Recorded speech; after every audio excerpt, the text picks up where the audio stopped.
Hello, Christ Church. I'm so glad to get to share with you again.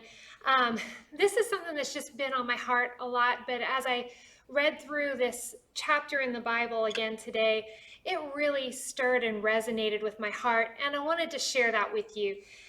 Today, I'm going to be sharing some thoughts from Psalm 77. And as I get into reading this chapter, I think you're going to notice something right away. I think you're going to notice that this psalmist is hurting. He's hurting, and quite honestly, he's come to a point where he's questioning God's goodness. Now, I don't generally like to focus on negative emotions and thoughts, but I think it's really important that we do take a look at these verses for a couple of reasons. Why? One, because it's in the Bible, and I figure if it's there for a reason. But two, because most of us will at some point in time be able to identify with the emotions this psalmist went through. We're going to experience hurts in our life and maybe even questioning. You may even be in that spot right now. As our world is collectively facing this pandemic and all the challenges and decisions that go along with it, I think it's certainly easy to feel hurt and possibly go through questioning. So even now, I can definitely relate to what this psalmist is expressing in this chapter, and you might too. But I also want us to see something really cool within this chapter. There's a shift in verse 11. It's actually a decision. It's a decision that this psalmist makes to put his focus on God. He puts his focus on who God is, his character, his mighty power, the things he's done before, and his holiness and his redemption. And it creates a shift in the atmosphere of this passage. So as I read this chapter, I'm going to ask you to please bear with me because I'm going to read this the only way I know how. And that's with all the emotion that I feel when I realize how much I relate to this. So bear with me. I just want you to feel and understand what's going on in this chapter. Psalm 77. Let me get to the right translation here. That's going to help. It says, I cry out to God. Yes, I shout. Oh, that God would listen to me. When I was in deep trouble, I searched for the Lord. All night long, I prayed with hands lifted high toward heaven, but my soul was not comforted. I think of God and I moan, overwhelmed with longing for his help. You don't let me sleep. I'm too distressed to even pray. Friends, I've been there. I think of the good old days long since ended, when my nights were filled with joyful songs. I search my soul and ponder the difference now. Has the Lord rejected me forever? Will he never again be kind to me? Is his unfailing love gone forever? Have his promises permanently failed? Has God forgotten to be gracious to me? Has he slammed the door on his compassion? And I said, this is my fate, and the Most High has turned his hand against me. But then, I recall all you have done, O Lord. I remember your wonderful deeds of long ago. They're constantly in my thoughts. I can't stop thinking about your mighty works. Oh God, your ways are holy. Is there any God as mighty as you? You are the God of great wonders. You demonstrate your awesome power among the nations. By your strong arm, you redeemed your people, the descendants of Jacob and Joseph. When the Red Sea saw you, O God, its waters looked and trembled. The sea quaked to its very depths. The clouds poured down like rain. The thunder rumbled in the sky. Your arrows of lightning flashed. Your thunder roared from the whirlwind. The lightning lit up the world. The earth trembled and shook. Your road led through the sea. Your pathway through the mighty waters, a pathway no one knew was even there.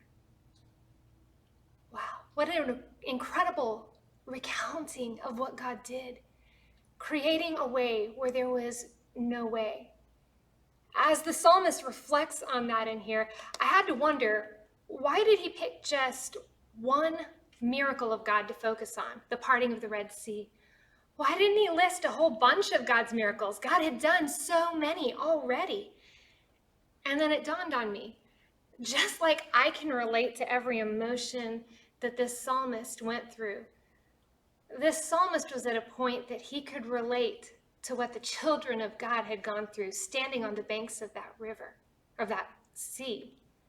You see, as they stood there, they too went through a lot of emotions: fear, anger, sadness, and they had a lot of questions for Moses and for God. But what the psalmist had that the Israelites didn't have yet was the end of the story. You see, the children of Israel were still standing on the banks of this emerging miracle, but they didn't see it yet. Now, the psalmist is writing years later, and he can see it from the entire perspective of what God already has done, what God did, and how amazing and good God actually was. The God who could make a way where there seemed to be no way out. And we too can look back and see and remember what God has done, his goodness and his faithfulness. So just as this psalmist reminds us of God's miracle at the Red Sea, I can't help but remember that later on, Paul writes that God is able to do immeasurably more than all we could ask or imagine. That's in Ephesians 3, verse 20. Better yet, we have more of this story than either the children of Israel or this psalmist had. We are able to look back on and recount the whole life, death, and resurrection of Jesus Christ. And we can, with that, have full confidence and assurance of victory in Jesus. And we know that God is still able to do more than we ask or imagine. This same God who parted the sea for the children of Israel is the same God who raised Jesus Christ from the dead. And he is the same yesterday, today, and forever. His word declares that. He didn't fail them then, and he won't fail you or me now. See, just like this psalmist, when we make a decision to shift our focus to Christ, we can begin to regain that hope and joy and every good thing that God has for us.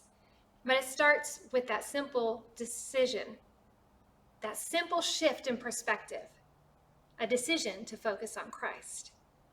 And that's what we're going to take time to do right now. I'm going to play a song in just a minute, and as I do, I would encourage you, wherever you're at, whether you're standing on the other side of that miracle, rejoicing and praising God and recounting his faithfulness, or you're still waiting for that miracle to come, whether it's in your health, your relationships, your finances, or your heart, or the heart of a loved one, any situation, I encourage you in this moment, let's fix our eyes on Jesus. He is the author and the perfecter of our faith. He won't fail you.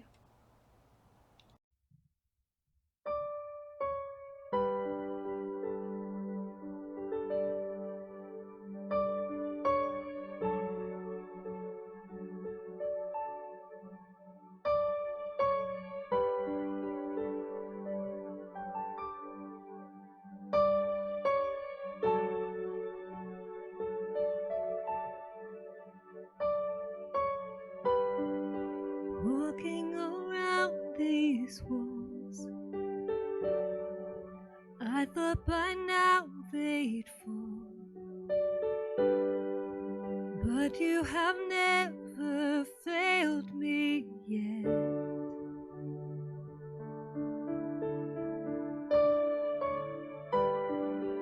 Waiting for change to come, but knowing the battle's won, for you have never failed me yet.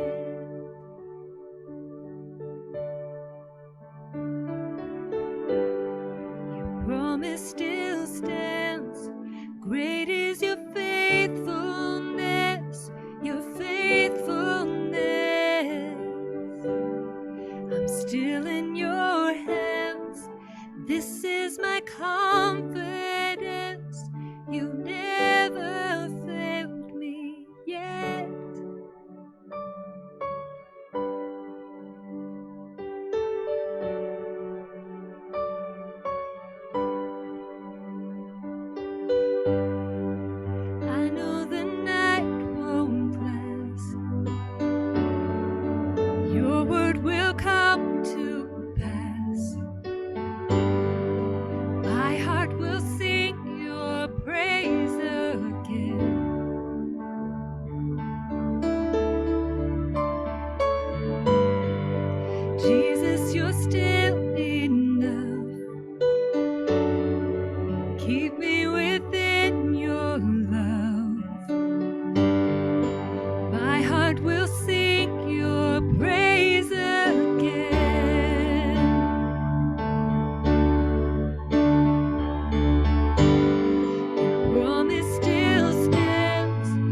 know.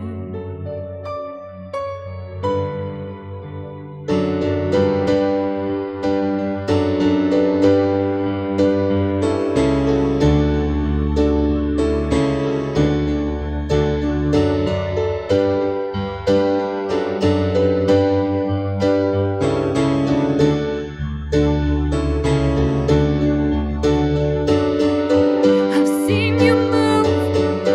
You move the mountains, and I believe I'll see you do it again. You made a way where there was no way, and I believe I'll see you do it again. I've seen you move. You move the mountains, and I believe I'll see you do it again. You made a way where there was no way, and I believe I'll see you do it again. Yes, Lord.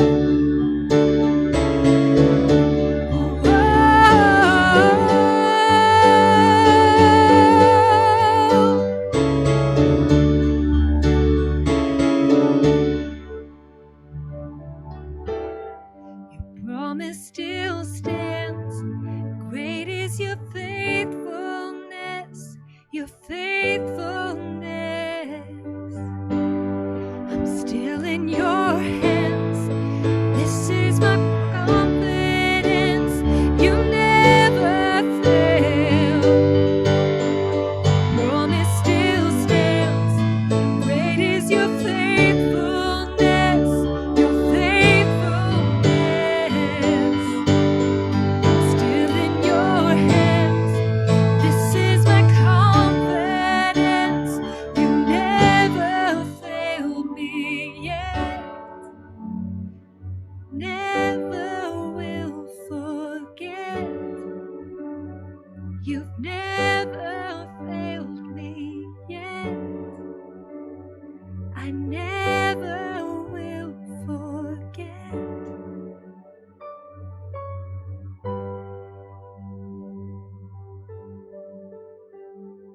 Father God, we thank you that you are a faithful God, that you never fail us, that you are the God that we can trust in, who is the same yesterday, today, and forever. Father God, I thank you for every promise and every reminder in your word of your goodness. And I pray that as your people, we would stand